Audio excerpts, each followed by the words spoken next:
Hey guys, what's going on? Jenko Sports here, bringing you another Madden 15 Ultimate Team Team of the Week review. Apologies for the lack of uploads recently, back to normal schedule now. I'll explain why in my Ultimate Team video properly later. But first of the day is Eddie Lacy, and you look at those statistics now, easily the most expensive of the Team of the Week in the offensive side of things. About 215k minimum bid, between 270 plus for a buy. Now, there's only 3 or 4 on the market at the time this video was made. His stats are insane, probably not worth it if you're going to buy him for your team, but for the collection, obviously you need him. And as an elite, he's going to go for more. Now, Golden Tate, a much more friendly 25k. Look at that, 95 elusiveness, 92 catching, plus 5 speed run. He's a very good player indeed. Had a great week, of course, with Detroit, and may not be a bad effort for a team, but this man is probably the best value quarterback, I reckon, that there's been in a Team of the Week. I mean, he goes for about 8k minimum. I mean, I've seen him as low as 7 earlier. 85 overall. He's got 92, you can see there, for throwing accuracy. 91 throwing power. He led a tremendous comeback with the Browns, and if you remember, you know, everyone's speculating about Manziel and whether he'll get start time. He's not going to start over Brian Hoyer if Hoyer's leading the Browns to a comeback like that.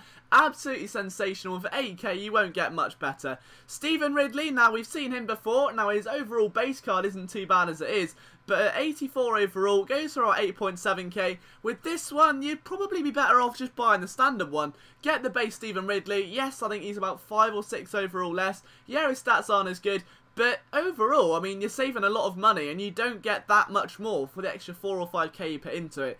If you're in for the collection, be sure to pick him up because he's not exactly a dent in the bank.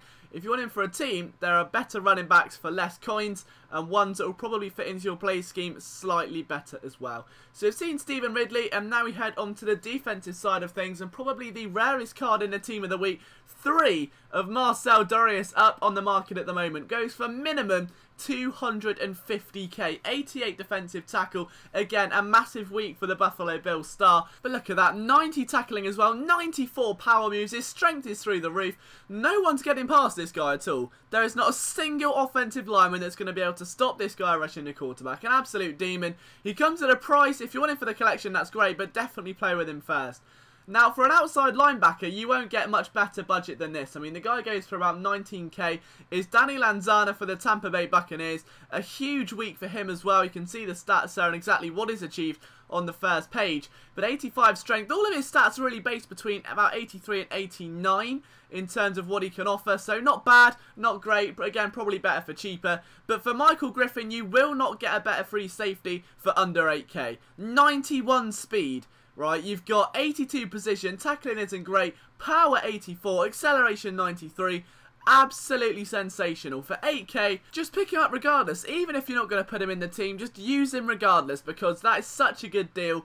As is this man, Bjorn Werner. Now, the man who starts for the Colts, of course, 6 tackles, 82 speed. He's not a bad buy, 6k. The defense overall seems largely cheaper than the offensive side of things at the moment, until you get to the elite, which goes to about 250k. So if you're going to go for one of the collections, it would make sense to do the defensive one. Overall, the cards are a lot more common. They're a lot more easier to come by until you get to that elite. So if you're going to buy it, make sure you've got about 250k spare to pick up that elite card. If you don't, then maybe the offense is the way to go, because whilst the cards are more expensive, they're a lot easier to get hold of. I hope this video has been insightful, guys. I will be back with some actual Ultimate Team gameplay and some FIFA career mode a bit later on today. Again, apologies for the lack of uploads lately. I'll explain why in my proper full-length video a bit later on.